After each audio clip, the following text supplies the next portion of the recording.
10位のポスト。相傳動物界流傳住一句說話：養寵物唔怕佢學壞，最怕佢有病養唔大。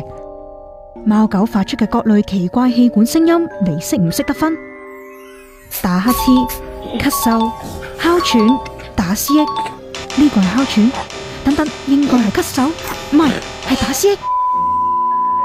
分到分唔到，唔係靠彩數，養寵物前應該準備好，睇獸醫信箱攞料，實幫到。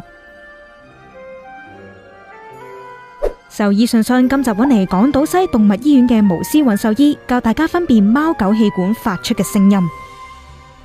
打乞嗤咧係一個上呼吸道感染嚟嘅，你唔會覺得話佢呼吸有一個好困難嘅地方，因為佢鼻塞咗，用唔到個鼻哥窿嚟唞氣嘅時候就會開口唞氣咯。咁通常你會見到有啲我哋話一係清嘅鼻水啦，或者有啲係比較結啲嘅鼻水，或者有啲係乾咗嘅鼻涕喺嗰個鼻嘅側邊度嘅。咁你話咳啦，其實我哋話係 large airways 啊，嗰個氣管啦同支氣管啲位置受影響嘅時候就會咳嘅。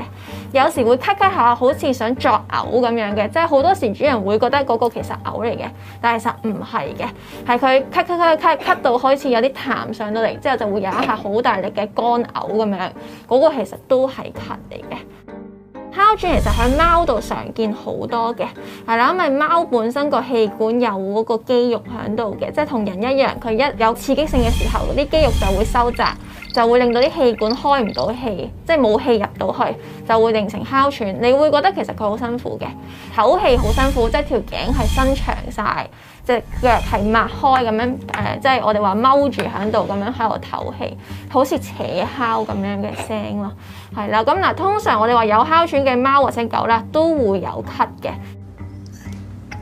打思噎係吸氣入去嗰下，而我哋話乞嗤咳啊，全部都係噴氣出嚟嘅，即係有時係難睇嘅，係啦，尤其是你話唔係喺你面前去做嘅時候係難睇啲嘅，但係你都要分辨佢究竟係吸氣定呼氣嗰下見到一個問題咯。打乞嗤、咳嗽、哮喘都明顯係新病嘅表徵，咁成日打思噎又係咪代表身體出現毛病呢？即係同人打思噎一樣，係因為橫膈膜抽筋啊。好多時打思噎都係我哋話良性啦，通常 BB 度發生嘅，因為佢本身發育未完全嘅，可能啲器官都仲比較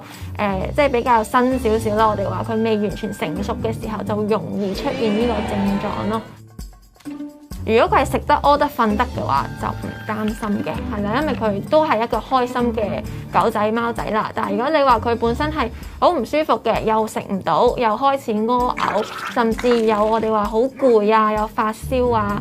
或者有其他症狀，覺得佢呼吸困難啊，咁呢啲就絕對需要帶過嚟睇一獸醫咯。肺啊嗰啲位置啦，都會擔心嘅，會唔會其實唔係打思噎咁簡單，而係個肺擴張唔到啊？或者甚至有時我哋話係可能係個肚仔位置有嘢發大咗，或者有積水壓住咗橫膈膜，令到佢唔舒服，都有呢個可能性，係啦。但係呢啲比較少見，即係唔會係打思噎係個 presenting sign 咯。我哋話，如果大家對於氣管或者呼吸道嘅問題啦，可以喺文章嘅留言區度留言，我哋會盡快回覆大家嘅。